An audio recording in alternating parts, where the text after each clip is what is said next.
Kalau bicara soal makanan Inggris, kesan pertama banyak orang pasti cuma satu, nggak enak. Inggris sering dijuluki padang pasir kuliner. Tapi kalian tahu nggak sih gimana sebenarnya menu makan tentara Inggris zaman Perang Dunia Kedua dulu? Sebagai mantan penguasa kolonial yang mengendalikan perdagangan global dengan julukan Imperium tempat matahari tidak pernah terbenam, tentara Inggris sebenarnya makan cukup enak di masa damai. Tapi begitu perang pecah, standar makanan mereka langsung terjun bebas. Dari menu ideal yang mewah, berubah jadi biskuit keras dan kornet sapi. Dari makan malam ala Inggris yang berkelas, jadi rasio lapangan yang penting asal bisa dimakan. Satu-satunya yang nggak berubah adalah kegigihan orang Inggris buat minum teh merah. Di tengah desingan peluru, makanan tentara Inggris punya ciri khas yang unik banget. Di baliknya ada pilihan sulit karena tekanan perang, tapi ada juga tradisi budaya yang sudah mendarah daging. Di video kali ini, kita bakal intip kehidupan lapangan tentara Inggris di PD2 dan melihat apa saja yang mereka makan. Nggak perlu basa-basi lagi, yuk kita bahas.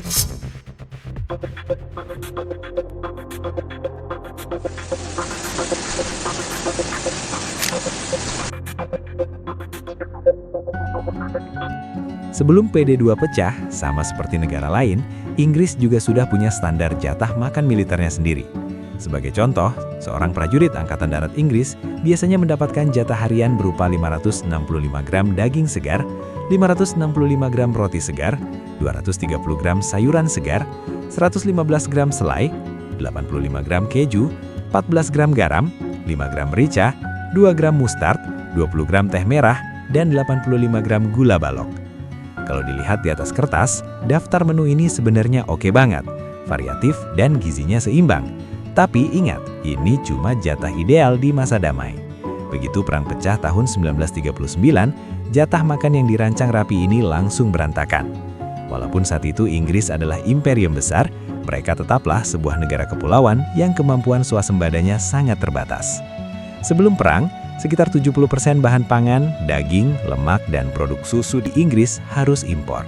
Bahan makanan dari Kanada, Australia, Selandia Baru hingga Amerika Serikat harus melewati jalur pelayaran Atlantik yang berbahaya sebelum sampai ke daratan Inggris, lalu didistribusikan ke militer dan pasukan di luar negeri. Di masa damai, sistem ini berjalan lancar, tapi begitu perang, sistem ini jadi sangat rapuh. Jerman tahu banget titik lemah ini. Jalur transportasi laut adalah urat nadi Inggris.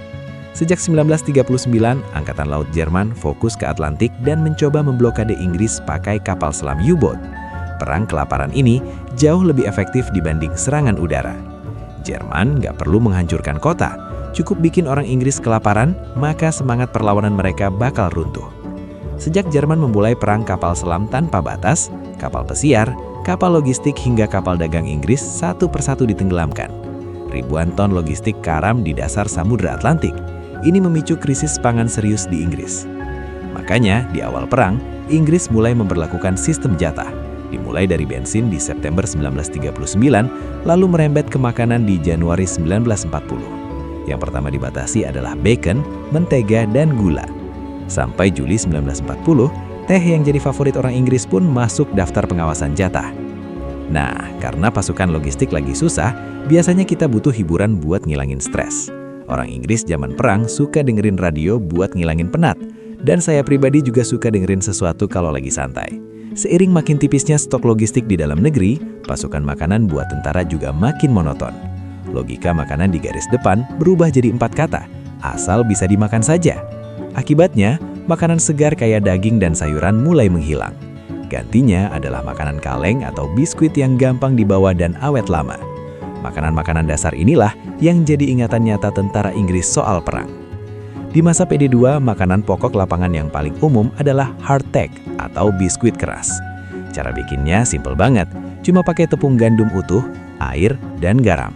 Bentuknya kotak tebal, nggak pakai minyak dan kadar airnya di bawah 5%. Biskuit ini bisa awet bertahun-tahun tanpa basi. Tapi bayarnya, teksturnya kasar banget dan kerasnya minta ampun, kayak batu. Para prajurit menjulukinya biskuit bata. Biar bisa dimakan, mereka punya berbagai trik kreatif. Saat lagi jalan, biskuit ditaruh di bawah ketiak supaya agak lembek karena panas tubuh dan keringat.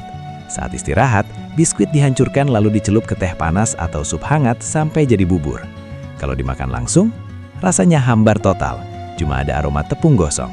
Rasanya kayak lagi ngunyah kapur culis. Kalau soal daging, yang paling sering dimakan tentara Inggris adalah kornet sapi kalengan atau salted beef. Ini sumber protein utama mereka, tapi sekaligus makanan yang paling mereka takuti. Ciri khasnya, asin banget dan keras. Kornet kaleng ini asalnya dari zaman penjelajahan samudra dulu. Karena perjalanan laut yang lama, angkatan laut butuh makanan yang awet tanpa teknologi vakum.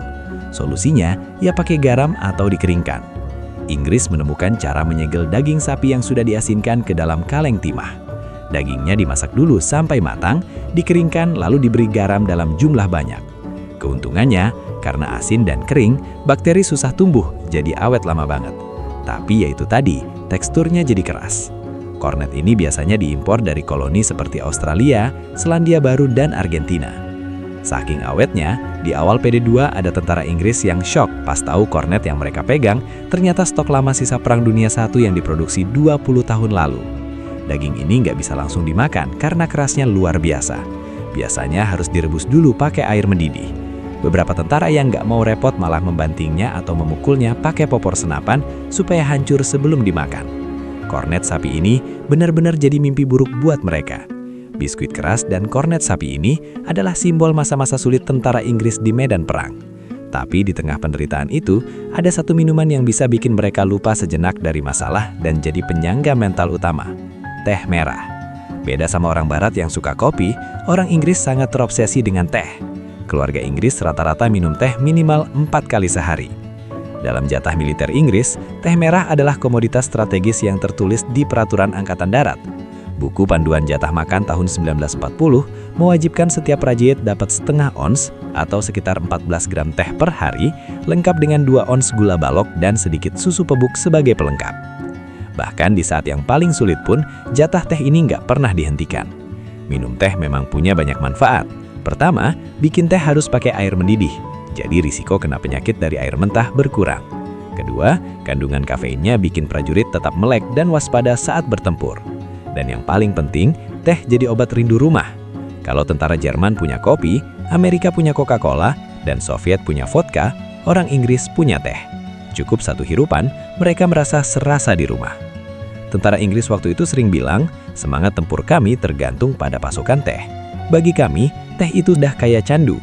Bahkan Perdana Menteri Churchill pernah bilang, kalau teh itu lebih penting daripada amunisi karena bisa menenangkan hati orang. Tapi bikin teh di tengah medan perang yang penuh ledakan itu nggak gampang. Disinilah kreativitas orang Inggris muncul. Mereka pakai berbagai cara aneh buat masak air. Ada yang potong jeriken bensin jadi panci darurat dengan pasir di bawahnya sebagai kompor. Ada juga yang pakai selongsong peluru kosong buat wadah air, lalu ditaruh di atas radiator senapan mesin yang lagi panas. Tapi gara-gara hobi minum teh ini, tentara Inggris juga pernah apes di medan perang. Yang paling terkenal adalah pertempuran Villers-Bocage tanggal 13 Juni 1944. Saat itu Komandan Tank Tiger Jerman, Michael Wittmann, masuk sendirian ke desa yang dijaga Brigade Lapis Baja ke-22 Inggris. Ternyata, para kru Tank Tiger Inggris lagi asyik bikin teh di luar tank mereka. Mereka sama sekali nggak sadar ada Tank Tiger raksasa mendekat. Wittmann memanfaatkan kelengahan itu. Cuma dalam 15 menit, dia menghancurkan 14 tank Inggris, 2 meriam anti-tangki, dan 15 kendaraan militer. Inggris rugi besar. Harusnya setelah kejadian memalukan itu, militer bakal melarang minum teh di medan perang kan? Tapi kenyataannya justru sebaliknya. Alih-alih melarang, Inggris malah memasang boiling vessel atau alat masak air di dalam tangke mereka. Tujuannya supaya tentara bisa tetap bikin teh tanpa harus keluar dari tangke. Kegigihan mereka soal teh ini bukan cuma soal tradisi tapi juga simbol martabat ala Inggris di tengah kondisi perang yang keras. Bagi tentara di parit perlindungan, secangkir teh hangat mungkin adalah satu-satunya kekuatan mental yang bikin mereka sanggup bertahan melewati malam yang panjang. Masuk ke tahun 1941, seiring dengan ikut campurnya Amerika Serikat dalam perang, aliran logistik dalam jumlah besar pun mulai mengalir tanpa henti ke sekutu-sekutunya. Ini jelas banget bikin mental dan keyakinan Inggris untuk terus bertahan jadi makin kuat.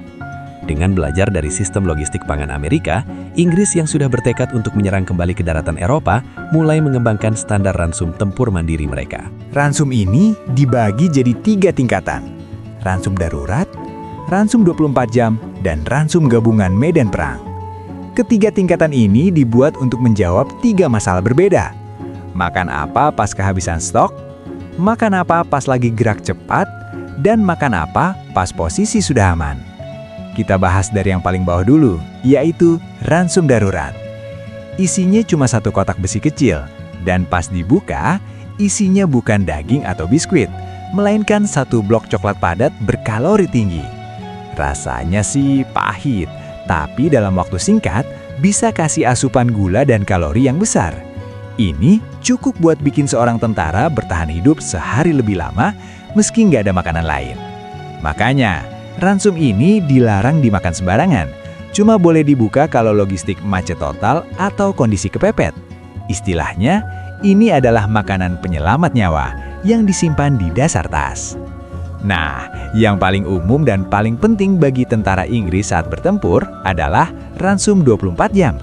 Ransum ini dirancang khusus buat operasi pendaratan, serangan mendadak, atau baris berbaris jarak jauh di mana nggak ada fasilitas dapur lapangan. Biasanya, ransum ini dibungkus kotak kardus berlapis lilin supaya ringan tapi tetap tahan air dan lembab. Jadi aman dibawa ke lingkungan medan perang yang ekstrim. Isi di dalam kotaknya lumayan lengkap. Ada 1 kaleng daging dehidrasi, 2 batang oat padat, 10 keping biskuit keras, 3 batang coklat, 2 bungkus permen garim, 1 bungkus permen keras, 1 bungkus teh, dan 1 bungkus susu bubuk. Selain itu, ada juga kebutuhan sehari-hari, kayak sekotak macis, beberapa lembar tisu, dan 1 pembuka kaleng. Total kalori 1 paket ini mencapai 4.000 kalori. Cukup banget buat menopang fisik tentara dewasa yang terkuras habis selama seharian bertempur. Ransum 24 jam ala Inggris mencerminkan konsep desain makanan perang yang tipikal. Lupain soal kesegaran atau rasa, yang penting kalorinya padat, awet disimpan, ringan di bawah, dan cepat dibagikan. Kalau garis depan sudah berhasil diamankan, barulah unit dapur Inggris pakai ransum yang lebih besar, yaitu ransum gabungan medan perang. Biasanya makanan ini diterjunkan lewat udara atau dikirim pakai truk dalam bentuk kotak besar. 1 kotak isinya jatah makan untuk 14 tentara selama sehari. Kotak yang ditandai huruf A sampai J isinya termasuk biskuit, sedangkan yang ditandai angka 1, 2, 3 nggak ada biskuitnya. Kenapa? Karena kalau unit dapur lapangan udah bisa bangun tempat pemanggangan roti sendiri dan tentara bisa makan roti segar, mereka nggak perlu lagi makan biskuit kaleng yang keras itu. Isi dari ransum gabungan ini bisa dibilang versi upgrade dari ransum 24 jam. Karena nggak perlu terlalu mikirin soal berat atau kepraktisan bawaan, isinya jadi lebih variatif.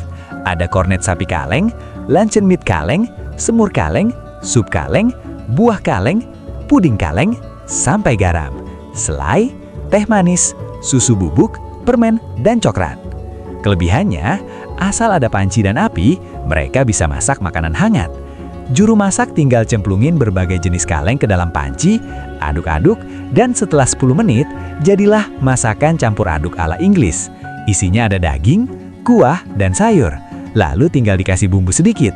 Rasanya mungkin gak mewah, tapi di tengah medan perang yang dingin, basah, dan bikin lapar, bisa minum sup daging hangat itu rasanya sudah luar biasa nikmat.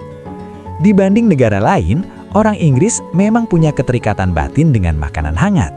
Kemanapun mereka pergi, mereka harus makan yang hangat-hangat. Makanya, militer Inggris sampai bikin inovasi. Salah satunya yang paling praktis adalah M1937 Mess Tin. Desainnya dipikirkan matang-matang, terdiri dari 2 kotak logam, besar dan kecil yang bisa ditumpuk jadi satu. Bagian luarnya punya gagang lipat panjang yang bisa langsung ditaruh di atas api buat masak. Ukurannya pun pas banget buat dimasukin paket ransum 24 jam, jadi nggak buang-buang tempat. Kotak makan ini fungsinya banyak banget, bukan cuma buat wadah makan, bisa buat masak nasi, berebus air, sampai buat wadah penyimpanan. Dengan gagang lipat, struktur tumpukan dan bahan logamnya, alat ini cocok banget buat dibawa grill ya. Mungkin banyak dari kita yang ngerasa familiar pas ngelihat bentuknya. Ya, benar. Kotak makan emblem besi yang dulu populer dipakai di kantin-kantin kita, itu sebenarnya meniru konsep desain M1937 Inggris ini. Cuma memang kualitas bahan versi sipil nggak sekuat versi militer. Pas jam makan tiba, tentara Inggris biasanya misahin kedua kotak logam itu. Mereka bikin api kecil di tanah, satu kotak buat manasin makanan, satu lagi buat rebus air bikin teh. Langsung berubah jadi dapur mini dengan 2 kompor. Kalau mereka sampai gelar taplak kain dan nyalain lilin, orang yang nggak tahu pasti ngira mereka lagi camping santai. Inilah sisi kontradiktif orang Inggris yang unik. Sebagai negara kolonial lama, meski di Perang Dunia II kondisi ekonomi mereka lagi turun, peralatan sederhana dan hidup susah, mereka tetap mau menjaga gaya bangsawan tradisional mereka. Biarpun lagi di dalam parit yang penuh lumpur, penampilan dan martabat harus tetap elegan. Di masa perang, makanan bukan cuma urusan perut, tapi juga obat buat mental. Di militer Inggris, jatah makan di momen spesial seringkali jadi pendongkrak semangat perang yang luar biasa. Contoh paling nyata adalah Hari Natal. Setiap tahun Kementerian Perang Inggris berusaha keras supaya para prajurit bisa makan dalam Natal yang mewah. Unit dapur bakal ngenyetop bahan makanan jauh-jauh hari, kayak kalkun segar, daging babi, sayuran, saus cranberry, sampai puding Natal. Pada Natal tahun 1943 di front Italia, tentara Inggris bahkan dapat kiriman kalkun beku yang diterbangkan langsung dari Inggris. Juru masak manggang kalkun itu pakai oven lapangan. Disajikan sama sayur dan saus daging di depan para prajurit. Di tengah parit yang dingin dan berlumpur, makan kalkun panggang itu bikin banyak prajurit terharu sampai mau nangis. Selain jatah resmi, keluarga mereka di Inggris juga sering kirim paket makanan. Isinya ada kue buah buatan rumah, coklat, puding, sampai bir kalengan. Biasanya komandan bakal kasih pidato singkat setelah makan malam, berterima kasih atas perjuangan mereka, lalu bersulang bareng buat kemenangan. Tradisi ini bikin suasana Natal di medan perang jadi terasa hangat. Selain itu, ada momen lain di mana makanan diperbaiki, kayak hari ulang tahun Raja George ke-6 atau pas ada kabar kemenangan besar. Biasanya militer bakal motong babi atau domba buat menjamu seluruh pasukan. Kenikmatan duniawi yang singkat ini penting banget buat mental prajurit di garis depan. Seiring perang berjalan, di fase akhir, makanan tentara Inggris perlahan jadi makin enak. Ini bukan karena produksi pangan di Inggris meningkat pesat, tapi lebih karena bantuan dari Amerika Serikat. Setelah Undang-Undang Land-Ease berlaku pada Maret 1941, Amerika Serikat jadi penyokong utama logistik perang Inggris. Perubahan ini kelihatan banget dari struktur jatah makan mereka. Sebelum tahun 1941, 85% sumber protein tentara Inggris bergantung pada kornet sapi kaleng. Tapi di tahun 1943, Amerika Serikat ngirim 150 juta kaleng spam atau daging olahan ke Inggris yang mencakup 35% jatah daging mereka. Daging kaleng yang saking seringnya dimakan sampai dibenci tentara Amerika ini malah dianggap makanan mewah dan lezat di mata tentara Inggris. Yang lebih krusial lagi adalah penguatan logistik darurat di medan tempur. Dalam operasi Martin Garden 1944, pasukan terjun payung Inggris nggak sengaja mendarat di lokasi kumpulnya tentara Jerman. Banyak tentara yang terpencar dan sisanya terkepung habis-habisan. Selama masa itu, buat ngirim makanan ke tentara Inggris, grup pengebom ke-801 Amerika mengambil alih 80% tugas penerjunan logistik. Selain 28.000 kotak ransum gabungan Inggris, mereka juga terjunin tambahan 12.000 kotak ransum C Amerika, yang isinya ada semur daging dan buah kaleng, barang-barang yang langka banget buat tentara Inggris saat itu. Pada tahun 1945, bantuan Amerika sudah mencakup 40% kebutuhan pangan operasi luar negeri Inggris, di mana 58%-nya adalah makanan berprotein tinggi. Kalau kita lihat jatah makan tentara Inggris di Perang Dunia II dari sudut pandang sejarah makro, ada tren menarik yang bisa kita temukan. Perubahan struktur makanan ternyata sejalan dengan perubahan struktur kekuasaan dunia. Di awal perang, makanan tentara Inggris masih kental dengan tradisi kekaisaran lama. Resep biskuit keras mereka bahkan bisa ditarik mundur ke Angkatan Laut Kerajaan Inggris abad ke-18. Produksi kornet kalengnya pun datang dari sistem koloni dunia, dan teh adalah barang konsumsi paling ikonik dari perdagangan global yang dikuasai Inggris. Makanan-makanan ini bukan cuma logistik, tapi simbol kemampuan Inggris dalam mengelola sumber daya global di masa jayanya. Namun, seiring Perang Dunia II menghancurkan dan menyusun ulang tatanan lama, meja makan orang Inggris pun ikut berubah. Makin banyak logistik yang datang dari seberang Atlantik. Tentara Inggris mulai akrab dengan luncheon meat ala Amerika, kopi instan, permen garam, sampai Coca-Cola. Ini bukan cuma perubahan selera makan, tapi simbol pergantian zaman. Perang memaksa Inggris untuk menerima kenyataan. Kerajaan Britania yang dulu menguasai lautan dan matahari nggak pernah terbenam di wilayahnya, sekarang harus bergantung pada sistem logistik Amerika buat bertahan di garis depan. London, yang dulunya pusat keuangan dan budaya dunia, sekarang harus beradaptasi dengan makanan industrial dan gaya hidup dari benua lain. Begitu perang selesai, armada laut Inggris nggak lagi bebas keliling dunia, dan daerah jajahannya pun satu persatu merdeka. Semua fenomena ini menunjukkan bahwa era kejayaan Inggris sudah berakhir dan digantikan oleh era dua kutub yang dipimpin oleh Amerika Serikat dan Uni Soviet. Gimana menurut kalian soal ransum tentara Inggris ini? Terus, selanjutnya kita bahas apa lagi ya? Tulis di kolom komentar. Sekian video kali ini. Yang suka tema perang dan makanan, jangan lupa di-subscribe ya, karena akan ada banyak video menarik selanjutnya. Semoga hari kalian menyenangkan.